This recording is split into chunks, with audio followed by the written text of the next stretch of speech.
The Progressive People's Party has filed a suit against the Electoral Commission challenging the removal of their candidate from the presidential race. The EC, after vetting the nomination forms of 24 presidential candidates, disqualified 11 of them for various discrepancies in their forms. But the PPP has dragged the EC to court, insisting they met all the EC criteria. Now, we've been joined in the studio by Remy Papakal. He is the National Secretary for the Progressive People's Party. Thank you for your time here on the election brief. Well, this is not the first time the PPP has gone to court. That's in right. 2016, you did the same. Yes, what are you seeking to achieve this time? Right, thank you very much. So, as you are all aware, on the Electoral Commission declared nominations open to be filed between the 19th and the 13th of September. And we duly complied and submitted a nomination for our flag bearer, Kofi Asamoah-Siang, on the 13th, Friday the 13th of September. Saturday, that's the next day, we got a letter from them indicating certain pages that they required us to make corrections to and then submit by 12 p.m. on Sunday, which we did. And then after 5 clear days from Monday to Friday, we never heard from them, only to find out here on social media that some people had been written to at 11 p.m. on Thursday. And we later got a letter from them the next day indicating just a one line saying that the team, their IT and technical teams found errors, which we didn't complete within the specified period. And that for us is quite unfortunate and not the reflection of the true facts because, like I said, they failed, in any case, they failed to particularize. The letter that they sent to us just indicated pages where they are, but they failed to particularize the said pages, the said errors, the specific type of errors. There was nothing to that effect. And so it's quite unfortunate. We find that to be their decision, their conduct to fly against the rule of natural justice because we have the right to be heard. And in any case, if when we submitted the forms, the corrected forms on Sunday the 15th, what it told us was that we're going to hear from them, that there was going to be another stage, which a review stage. And that was what we were expecting. But within 5-day period, there was no communication absolutely from the EC. And so we felt that the only option is for us to go to court. And just as we did in 2016 when Dr. Papa Kwesi-Ndung, who was then our flag bearer, was disqualified by Charlotte Osei, we made our case and the Supreme Court directed for him to be put back on the ballot.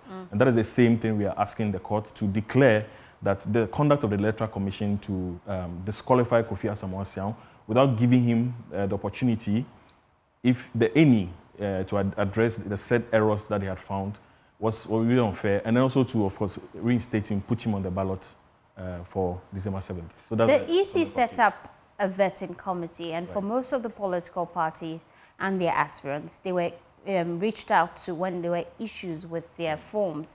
Yes. Are you saying the EC never reached out to the PPP? Clarify for me. No, I said that they did the first time, after Friday. And some of the errors they actually mentioned. They wrote an official letter. Okay. And then specified certain pages where they had identified some errors. But they didn't indicate what those said errors were.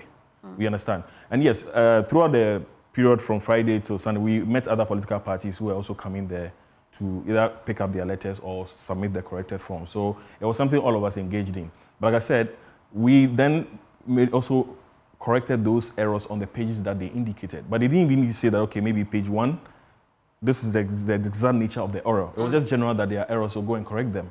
So that is what. But for other political parties, they made mention of the specific errors that they spotted in their forms. Are you saying it was not the case? Yes, and we have submitted their letter as part of our affidavit, our evidence to the court. That the letter never particularized the exact nature of the said errors. It just mentioned pages.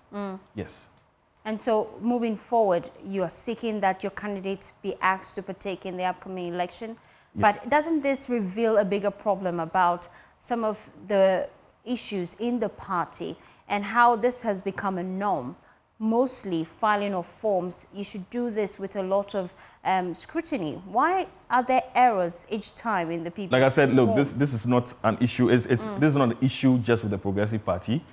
Like I said, if the issue will tell you that almost all the political parties, it wasn't just a PPP. You see, it has to do also, we should rather be looking at the short time frame that the Electoral Commission gives to political parties. Mind you, each booklet is about 143 pages, must be signed by 2 people across to the 261 administrative districts of the country. So from the southern part of the country all the way to the northern part of it, it takes a bit of time to send these forums around. So as part of your petition, are you asking for more time in future for the filing of your forms? Well, that's something to look at. It's something to look at later. But for now, our contention is that the conduct of the Electoral Commission flies against the case of natural justice, given the facts of the matter as we have stated. So if indeed after the first time, when they gave the opportunity to correct the forms, if indeed, as you are saying, there were other errors found later, they didn't, in the letter disqualifying our flag bearer, they did not indicate the said errors in any case, and they did not even admit that whether even we had complied with the first letter where they had found errors. They were just silent on it. It was just a one-liner generalizing the issue. And this is what we're asking the court to strike as unfair and then reinstate Kofi Asama on the ballot. Thank you.